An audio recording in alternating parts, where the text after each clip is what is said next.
तो हेलो दोस्तों, क्या हाल है। बेसिकली आज हम लोग बात करेंगे कि कुछ इंटरव्यू क्वेश्चंस हैं जो कि आज हम प्रैक्टिकल देखेंगे। ठीक है। तो जिसमें से पहला क्वेश्चन है कि एक कॉलम में मैक्सिमम कितना स्टील यूज़ होता है। ठीक है।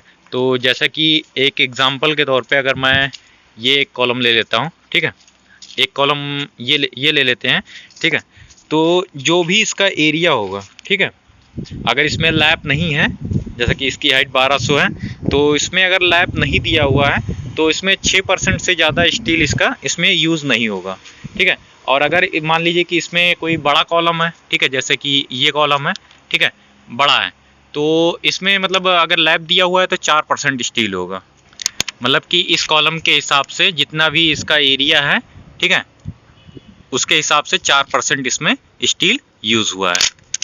ऐसे ही हमारा दूसरा क्वेश्चन है कि मिनिमम मतलब कि कितने रेनफोर्समेंट प्रोवाइड किए जाते हैं एक कॉलम में। ठीक है।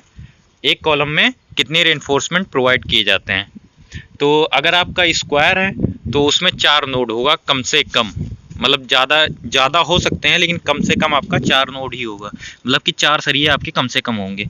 1 2 3, मतलब कि जैसे इस तरफ से भी देखेंगे 2 इधर होंगे और 2 इधर।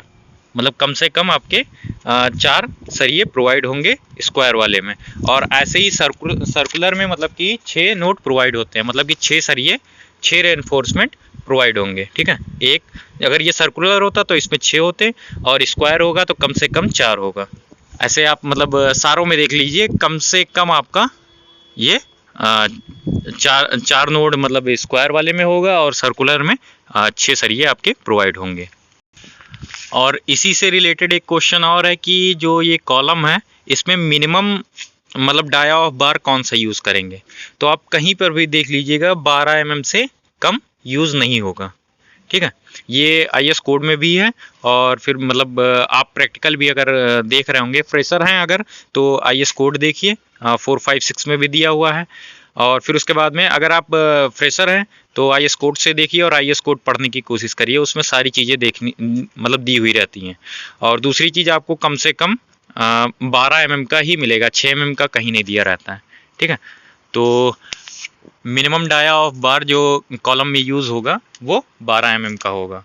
इसी के बाद में जो दूसरा क्वेश्चन होता है कि मैक्सिमम डिस्टेंस बिटवीन लॉन्गिट्यूडनल बार। ठीक है। मतलब कि जो ये डिस्टेंस होगी हमारी, ठीक है, मतलब यहाँ से लेकर यहाँ तक कितनी होनी चाहिए। तो आप कम से कम कोशिश करेंगे कि 300 mm से ज़्यादा हमारा ना हो पाए।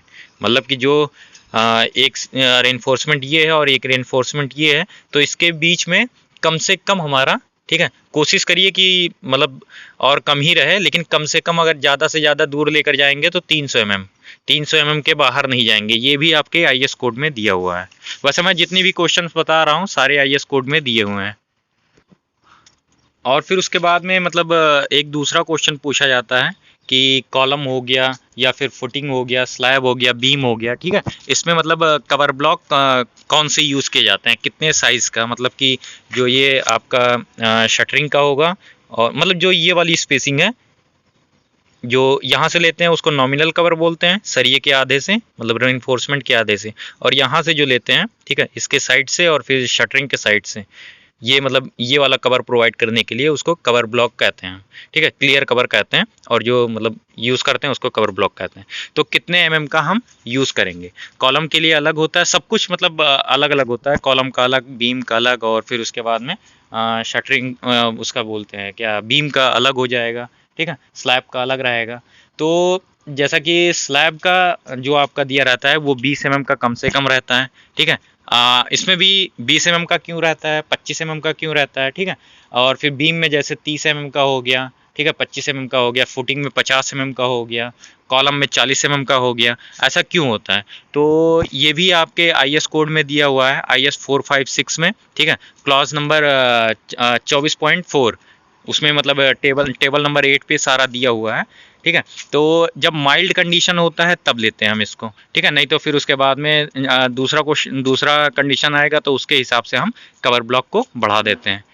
तो जैसा कि मतलब कॉलम के जो फुटिंग होगा, ठीक है, उसमें 50 mm का होता है, माइल्ड कंडीशन के लिए बता रहा है, आईएस 456 में दिया हुआ है। तो फुटिंग के लिए 50 होता है, कॉलम के लिए मतलब जो ये कॉलम है इसके लिए मतलब 40 mm का होगा। और फिर जो स्लैब वगैरह है, स्लैब में मतलब जो आपका यूज़ होगा, जैसा कि ये स्लैब पड़ने वाला है, इसमें जो यूज़ होगा ये 20 mm से लेकर 25 mm तक यूज़ किया जाता है। और जो ये बीम है, बीम में मतलब साइड का और फिर बॉटम का दोनों अलग रहता है, वो भी मतलब बॉटम में ज़्यादा दे देते हैं, ठीक है, 25 mm देते हैं, और साइड में मतलब 25 mm का 20 mm का दे देंगे, या फिर 25 mm का साइड में दे देंगे तो 30 mm का बॉटम में देंगे। ऐसे ही मतलब अगले क्वेश्चन की तरफ चलते हैं। तो मतलब कि दूसरा क्वेश्चन जो हमारा है वो कहते हैं कि मतलब कम से कम कितना क्यूरिंग करना चाहिए, कितने दिन तक कॉलम को मतलब तराई करनी चाहिए, जो क्यूरिंग टाइम होगा हमारा वो कितना होगा। अगर आपका नॉर्मल कंडीशन है तो आप कम से कम 7 दिन तक कर सकते हैं, नहीं तो फिर उसके बाद में 10 दिन तक कर देंगे। अगर ड्राई कंडीशन है तो 10 दिन तक करेंगे। इससे इतना मतलब कम से कम आपको करना ही करना है। और फिर उसके बाद में अगला क्वेश्चन जो आता है हमारा, जो ये स्लैब हमारी पड़ी हुई है, इसका मतलब मिनिमम थिकनेस कितनी होती है, ठीक है। जो थिकनेस ऑफ स्लैब होगा वो कम से कम आप IS कोड के हिसाब से अगर चलेंगे तो 125 mm का मतलब कम से कम थिकनेस होती है। और फिर उसके बाद में 25 mm ये होता है IS कोड के हिसाब से।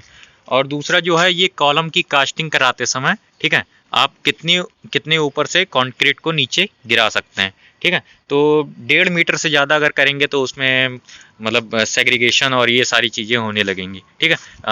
कंक्रीट अलग हो जाएगा, मतलब एग्रीगेट अलग हो जाएगा, और फिर उसके बाद में, ठीक है, सारी चीज़ें अलग होने लगेंगी। तो अगला क्वेश्चन जो हमारा है वो चेयर के ऊपर है, ठीक है।